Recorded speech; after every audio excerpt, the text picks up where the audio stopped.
에스더 원장님 뭐 하셨어요? 전 그거를 여에스터 돌려깎기 안 했다. 양악 수술 안 했다. 나이 들어 티 안 나게 예뻐 보이고 젊어 보일 수 있는 방법. 꾸준히 약간의 안녕하세요. 안녕하세요. 자, 오늘은 여러분들이 정말 궁금해하는 성형하지 않고 예뻐지는 방법에 대해서 자세히 알려드리려고요. 여러분 너무 잘 아시죠? 제가 엄청 아끼는 저희 후배 분당 로즈 피부과의 배지영 선생님 모셨습니다. 안녕하세요. 선생님 안녕하세요. 요즘 제가 성형 의혹이 많아요. 네네네. 그래서 요즘 돌아다니는 댓글을 보면요, 여에스터 예전에 자기 아이 낳을 때 보면 엄청 못생겼는데 양악했다 그런 얘기가 많아서 진짜 쌤한테 저 성형 안 했다는 거 얘기 같이 해달라는 얘기하고 이거 어떻게 하면 예뻐지는지 이제 그거 들어보려고요. 그러니까 뼈를 깎는 수술을 하신 건 아니고 뿌띠 성형을 하신 거죠, 뭐 그죠? 살 되지 않고 그냥 주사기로 하는 거죠. 그래서 저희가 흔히 얘기하는 보톡스, 필러 아니면 스킨 부스터 이런 걸로. 그래서 사실은 저는 진짜 성형은 안 했고요. 하지만 제가 라디오스타에서 얘기한 것처럼 약간의 보톡스, 약간의 필러. 약간이 뿌띠잖아요. 뿌띠가 작다는 뜻이에요. 맞아요. 그래서 오늘 배지영 선생님이 침샘 보톡스를 세계 최초로 하신 거예요. 제가 후배 선생님이시지만 굉장히 존경한답니다. 아마 쌤이 침샘 보톡스를요 세계 최초로 논문 발표 안 했으면 수많은 침샘들이 이렇게 사각턱을 악화시켰을 거예요. 사각턱은 보통 교근이고, 침샘이 발달하면 약간 이렇게 두꺼비처럼 둥그렇게 약간 모양이 틀려요. 달라요? 네네네. 아, 좀 그거 자세히 설명해 주세요. 우리가 흔히 사각턱이라고 하는 거는 여기 교근이 발달해가지고 어금니 깡 물어보면은 이렇게 튀어나오는 여기 근육. 이게 발달하면 앞에서 봤을 때 얼굴이 이렇게 네모나게 되고, 많이 씹을수록 이제 발달하잖아요. 만져보시면 이제 뼈 각이 있죠. 요것도 점점 근육이 두꺼워지면 옆으로 더 나가거든요. 그래서 앞에서 봤을 때 사각. 근데 이제 침샘이 발달하는 경우에는 약간 이렇게 둥그렇게 되면서, 그래서 앞에서 봤을 때 약간 두꺼비상이거나 오각이거나, 옆에서 봤을 때 침샘이 커지면서 묻혀요. 그래서 이 각이 잘 안 나요. 안 살고. 네. 좀 침샘이 여기 있고 비미쌤, 여기 이하선이라고도 하는 턱밑쌤 있고, 그다음에 여기 혀밑쌤 있고, 메이저는 큰 거는 이렇게 새쌍이 있고, 마이너는 굉장히 많아요. 그래서 이 안에도 많고. 여기 침샘은 두꺼비 누군지 알아요. 옛날 홍해걸 씨. 그러면 선생님 저는 툭하면 두턱이 되거든요. 제가 이게 살이 쪄서 두턱이 되는 건가요? 아니면 침샘이 발달돼서 그럴까요? 그러니까 여기가 이렇게 두둑한 경우에는 이제 여러 가지죠, 사실은. 일단은 제가 보기에 에스더 원장님은 여기 설골이라 그래가지고 이렇게 삼키는 근육들이 붙어 있는 여기 설골이라는 데가 있거든요. 근데 요 뼈 자체가 약간 밑에 내려와 있는 사람들은 지방이나 침샘이나 뭐 많지 않아도 샤프한 턱 라인이 안 생기고, 또 이제 그런 경우에는 지방이 붙어가지고 조금 더 잘 내려오고 근육 하수도 좀 더 잘 생기고 침샘 하수도 더 생기고 하는 경향이 있긴 해요. 사실 침샘은 이렇게 만져보면 좀 단단하고 지방은 말랑말랑하고, 또 요즘은 하도 이렇게 컴퓨터하고 숙이고 이러니까 말랐는데도 셀룰라이트가 있는 분들이 많아요. 사실 여기는 치료가 사람마다 다 틀려요. 지방이 많은 사람들은 지방을 줄이는 레이저를 해야 되는 거고, 또 근육이 되게 타이트닝 돼 있는 사람들은 보톡스를 풀어줘야 되고, 또 여기 이렇게 침샘이 좀 커서 늘어져 있으신 분들은 또 침샘 축소를 보톡스 시술로 해야 되고, 사실 이쪽이 어려워요. 저는 안 그래도 이제 궁금한 게 어떻게 그 침샘 보톡스라는데 관심을 꽂혔는지. 그러니까 제가 베이닥터를 할 때 하루 종일 써마지를 했거든요. 네. 써마지가 아시잖아요. 하면은 즉시 수축이 일어나요. 얼굴이 바로 이렇게 붓거든요. 근데 굉장히 많은 환자분들이 여기가 오히려 이쪽에 볼이 이렇게 붙으면 이게 더 부각이 되는 거예요. 근데 이거는 해결이 안 되는 거예요. 그러니까 굉장히 많은 사람들이 그때까지는 이게 침샘 비대에 대해서 별로 병적인 케이스 외에는 생각을 안 했죠. 네네. 정말 하루에도 몇 명씩 이렇게 써마지를 하다 보니까 우리나라 사람들은 침샘 비대가 너무 많은 거예요. 있어서 아마 자극적인 걸 많이 먹는 것도 있을 거고 그다음에 뭐 수술을 많이 하니까 아까 양악 수술 그런 거 많이 하고 나서 또 침샘 비대가 보이는 경우도 있고 원인은 침샘 비대는 진짜 수십 가지거든요. 그래서 저희가 이제 먼저 다른 기저질환이 있는지 체크는 하고 처음에는 그다음에 이제 보톡스로 시술하고. 네. 선생님 굉장히 존경스러워요. 왜냐하면 네네. 그런 세계적인 논문을 쓴다라고 하는 건 어떤 한 분야에 굉장히 깊게 들어가서 고민하고 해야 되고 또 보톡스라고 하는 게 제가 이렇게 레지던트하고 할 때는 이렇게 맞아요. 자세히 누가 없었죠. 가르쳐 주는 것도 없었잖아요. 2004년 정도부터 이제 미용 보톡스가 나오면서 우리나라에서 센세이셔널, 뭐 아시아에서 센세이셔널해진 게 사각턱 보톡스잖아요. 네. 결국에는 통증 때문에 치과에서 여기다가 보톡스를 맞기 시작했는데 아시안들은 이걸 맞으니까 캬름해지니까 예뻐지잖아요. 환자분들이 뭐 이렇게 돌려깎기를 했다는 말이 나올 정도로 네. 보톡스로 할 수 있다는 거를 안 해보신 분들은 이해를 잘 못 하시죠. 그리고 제가 말씀드리고 싶은 게 이제 환자분들이 오셔서 에스더 원장님 뭐 하셨어요? 전 그거를 그래서 아직 아무것도 안 해보셨고 뭐 한 가지를 하면은 나도 이렇게 확 바뀔 수 있을 거라고 생각하시면 저는 항상 그 말씀드려요.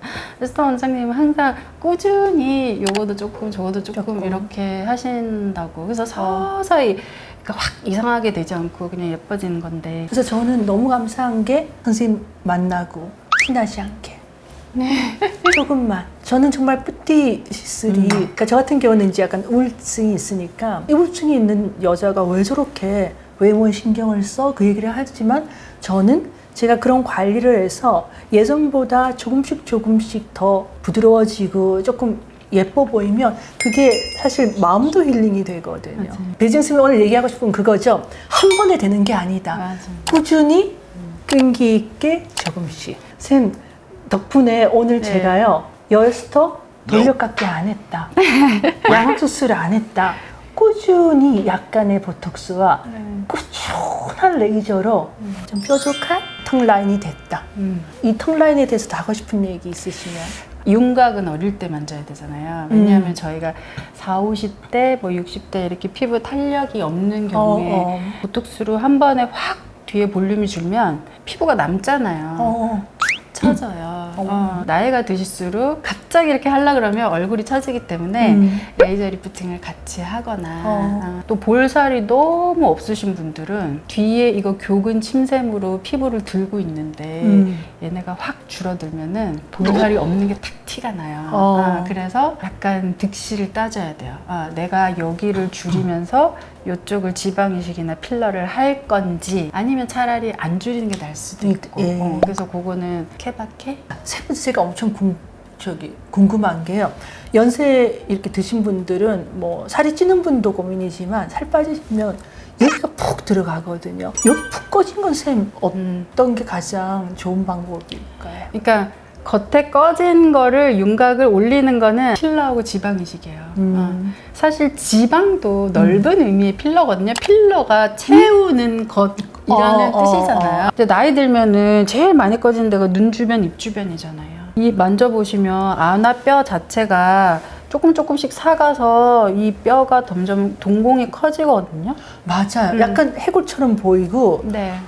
저 입술도 얇아졌어요. 잇몸뼈 자체가 약간은 내려 주저앉거든요. 그리고 여기 근육 자체도 얇아지면서 이렇게 늘어지고 여기도 뼈가 커지니까 전체적으로 주저앉고 주변에 우리가 안화를 보호하기 위해서 지방 주머니가 빵빵빵 있거든요. 그런 지방이 빠지기 시작하는 거예요. 그래서 눈 주변, 입 주변이 퀭해지는 경우가 많으니까 그거는 이제 저희가 필러나 지방 이식으로 해결을 하는 거죠. 그래서 저는 이 눈꺼풀에 필러나 지방 이식 한다는 게 조금 부담이 돼서 아직 못 해봤거든요. 맞아요. 환자분들이 그걸 좀 눈 쪽에 하는 거를 되게 무서워하시는데 밑에는 필러 해보셨잖아요. 해본 적이 있어요. 저도 며칠 전에 여기 너무 꺼져서 오른쪽만 살짝 했는데 위에도 마찬가지예요. 눈 주변에 있는 근육을 따라서 싹 들어가면은 그렇게 아프지 않고 안전하게 할 수 있거든요. 눈이 너무 꺼지신 분들은 오후 되면은 이렇게 뜨고 감을 때 윤활이 안 되니까 살짝 눈꺼풀이 뜨면서 안구 건조가 되게 심하게 와요. 네. 그래서 뜨고 감을 때도 힘이 들고 피로해지고 이러시거든요. 너무 꺼지신 분들은 제가 항상 여기다가 의학적인 목적으로라도 조금 넣으시라고 그래요. 그러면 즉시 되게 눈이 편해지세요. 이제 눈 건강에도 좀 괜찮고. 저는 사실 제가 의사인데도 여기는 조금 두렵다는 생각했었는데 저는 그럼 다시 살을 조금 빼고 여기를 조금 넣는 걸로 할게요. 그리고 나이 들면 여기 홍수. 빨간 입술을 저희가 홍순이라고 하죠. 홍순이 안으로 말려 들어가요. 이렇게. 자연스럽게 조금 하면 네, 확 젊어 보여요.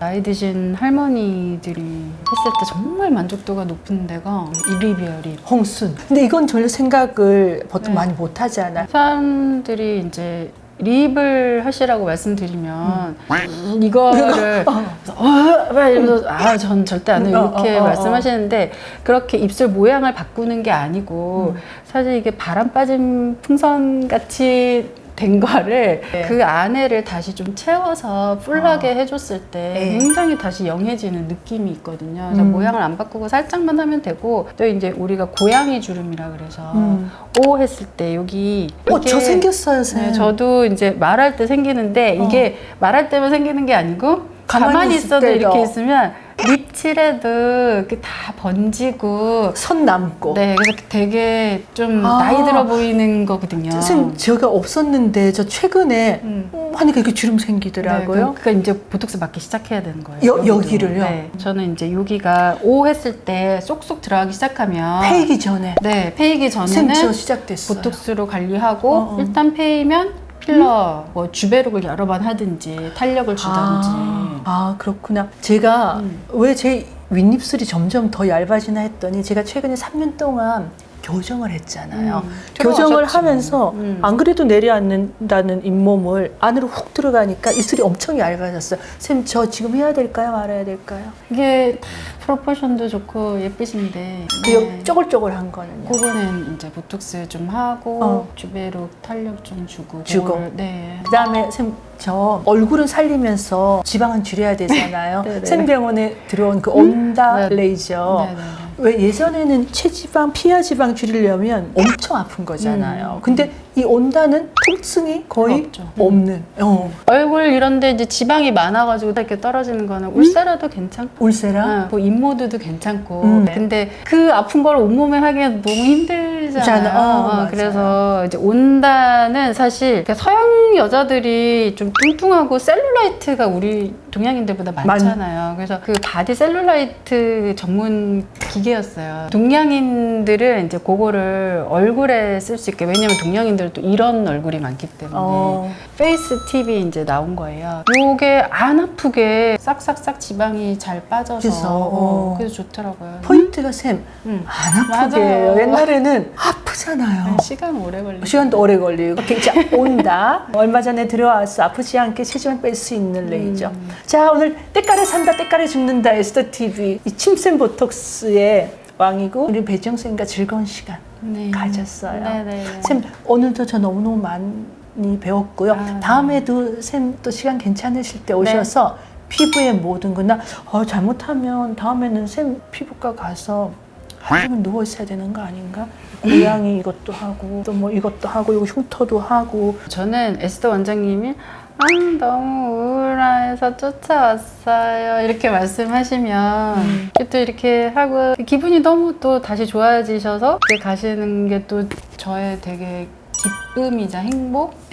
맞아요. 제가 도움이 될 수 있다는 게 사실은 이제 미용 성형 하면서도 저도 처음에 이렇게 보람을 느낄 줄 몰랐거든요. 어떤 분은 딱 와가지고 바로 앉아가지고 막 울면서 헤어졌어요 막 이러면서 갑자기 막 처음 뵙는데 앉아가지고 막 우니까 저 되게 좀 당황스럽고 그랬는데 애들 치료하고 2주, 3주 있다가 오셔가지고 웃으면서 예뻐졌어요 막 이러면서 그냥 이제 기분 좋아지고 자신감 생기고 이런 게 전 참 좋더라고요. 뭔가 약간의 변화로 자신감을 얻으면서 생활에 활력이 생기는 게 미용 시술의 보람이라고 생각하고요. 어차피 뿌띠 성형이라는 게 작게 변화를 준다는 개념이거든요. 그래서 그런 식으로 자기 한 가지 컴플렉스 갖고 있는 거, 아니면 기분 전환 용으로 한번 도전해 보시는 거를 권해드리고 싶어요. 네, 오늘 너무너무 감사했습니다. 배지영 선생님 너무너무 감사하고요. 네, 감사합니다. 우리 다음 시간에 배지영 선생님 또 모실게요. 감사합니다.